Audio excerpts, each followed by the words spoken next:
first attempt at a YouTube video on prepping.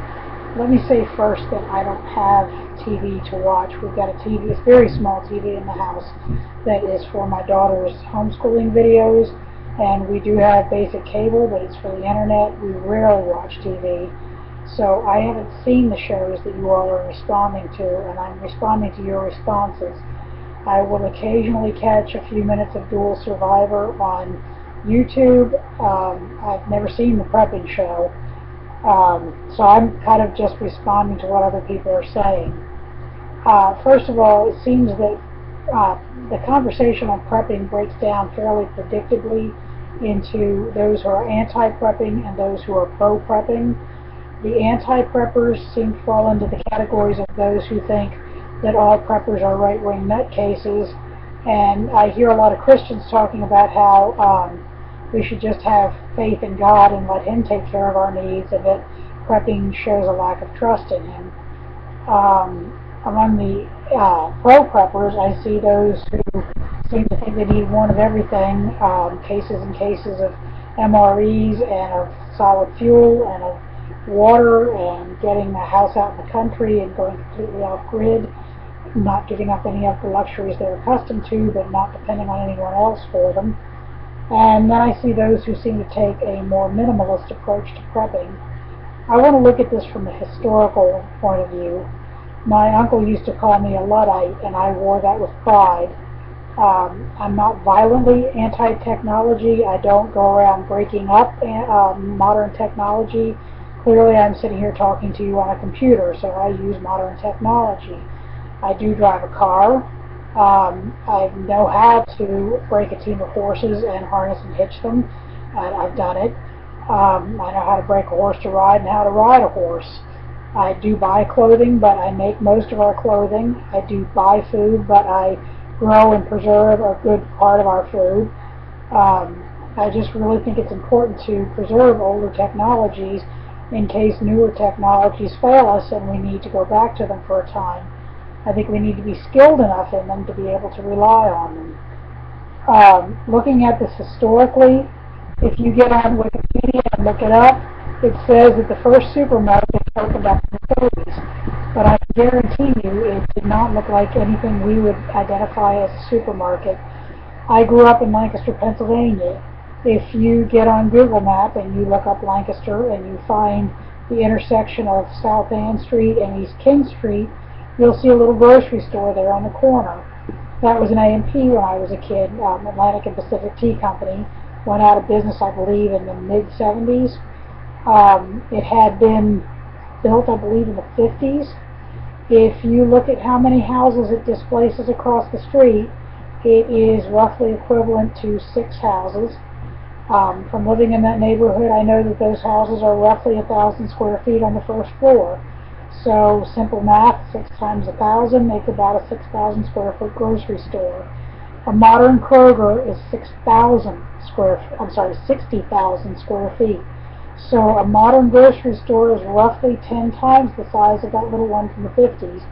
And you know that the ones from the 30s, which would have been few and far between, would have been much smaller. Clearly we weren't relying on grocery stores back then. We weren't relying on supermarkets. I was born in the 60s. I lived on King Street in the 70s. Within 3 blocks in any direction of our house, there were 6 little mom-and-pop grocery stores that were grocery store in the first floor of the house, and the family lived in the floors above it. So that was another maybe 6,000 square feet of grocery store space. We also had 2 or 3, maybe 4 small mom-and-pop sandwich shops, sub shops, restaurants within that 3-block radius. We had 2 bakeries and a butcher shop. They were right there in the same corner with the A&P. We had, originally Lancaster had a farmer's market in every quadrant of the city and one in the middle of town. If you go 3 blocks down on Google Map from that A&P, you'll see the remains of the East Market. I believe it might actually be a market again now. It was a marina when I was a kid. And the South and Central markets were still open then, and we bought some of our groceries there. There were 2 supermarkets further out of town on Lincoln Highway and we used them maybe every 1 to 3 weeks. We'd go out there and get lunch meat and cereal and that sort of thing. A lot of the time, Mom just gave me money and sent me to one of the little mom and pop stores or to the A&P. We didn't have a car all the time when I was a kid, and when we did, we usually only had one that ran, so we weren't relying on those grocery stores. We bought food by the case from the Amish and Mennonites and put that up.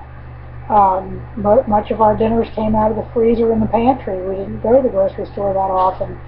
And when we did buy things like flour at a local grocery store, it was likely to be a local brand or a state brand or at most a tri-state brand. We weren't always depending on national brands. Our supply grid was much smaller. There was still one grist mill that I can think of in the county that was still grinding for commercial use. You could still buy flour from Zook's Mill, and even now it's still producing flour for the pretzel market, pretzel industry. So we were clearly not depending on the grocery store totally, even in the 60s and 70s. And when we moved to Kentucky in the late 70s, there was still only one supermarket for the whole county. There were about 6 small mom and pop grocery stores, and most people were still growing a garden and raising their own beef and their own pork. And it was not uncommon still to see in an estate sale somebody that still had a family milk cow that they were milking. I'm not talking about a dairy farm. I'm talking about a single cow for one family. It was not unheard of that people still had a horse or a team of mules in a barn behind the house in town. I can still think of at least 4 people that had a horse or a team of mules in town that they were still using. So clearly we were not depending totally on grocery stores in my childhood or my teen years. As far as relying on big box stores, Walmart was a phenomenon of the 80s. My mother worked in an early Kresge's back in the 60s. It did not become Kmart until the late 70s. The Kresge's that she worked in was tiny by modern standards, and it had a lunch counter all down one side of the store. We were not depending on them totally. People were still making their own clothing, and they were still raising a lot of what they ate.